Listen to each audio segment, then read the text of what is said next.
আহ হায় হায়, 1 minute ভাইবে, কোনো এক বেনামাজি কেউ যদি এখানে থাকো ভাই, 1 মিনিট ভাই, আজকেই ভাই, ঘুমাইবার আগেই ভাইবে। নবীজি জিজ্ঞেস করবে, উম্মত, আমি 23 বছর উম্মত, হাসরের ময়দানে নবী বলবে, আমলনামা দেখাইয়া বলবে, প্রত্যেককে সুপারিশের জন্য নবীজির কাছে চাইতে হলে আমলনামা জমা দিতে হবে। ওমা, সুপারিশের কোনো কাগজপত্র নাই, কথা কোনা, কোনো নিয়ম কানুন নাই নাকি? হ্যাঁ, কোনো ফাইল জমা দিতে হবে না তো? তো নবীজি তো দেখবে, নবীজির সামনে তো আপনাকে বলতে হবে, ইয়া রাসূলুল্লাহ, এই যে আনিসুর রহমান আশরাফি, এইটা আমার ফাইল, আপনি দেখেন, আমার জন্য একটু সুপারিশ করেন আল্লাহর কাছে। আল্লাহর নবী দেখবে 30 বছর সুদের ব্যবসা, 60 বছর বয়স, 60 বছর পর্যন্ত বিড়ি সিগারেট খাইয়া গেছে। 30 বছর, 60 বছর বয়স, কোনদিন গালি ছাড়া কথা বলেন না। ছেলেটা বেনামাজি, মেয়েটা বেপর্দা, স্ত্রী বেপর্দা, মৃত্যু পর্যন্ত আমার উম্মতের ঘরে প্রতিদিন রঙিন টেলিভিশনে নাচ গান নর্তকীর ছবি চলছে।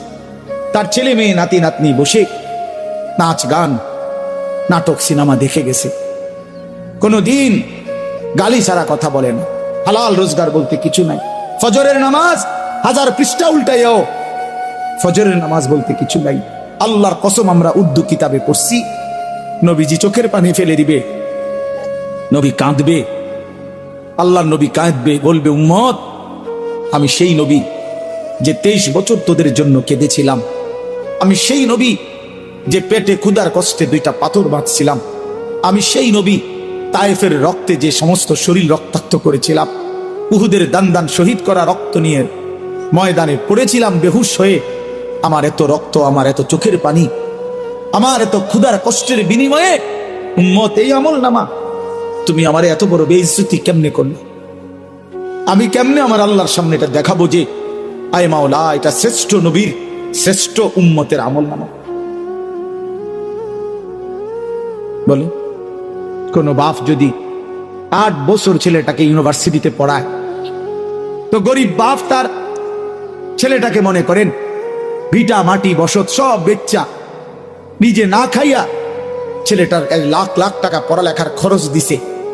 8 বছর পরে, 6 বছর পরে বাপ রেজাল্ট সার্টিফিকেট দেখতেছে যে ফেল, ওই বাপ কি পরিমাণ কাঁদবে? ওই বাপ কি পরিমাণ কাঁদবে? ওই বাপ বলবে না যে, বাপ, আমি তোরে মানুষ করার জন্য, তোর পড়ালেখার খরচ দেওয়ার জন্য ভিটাটা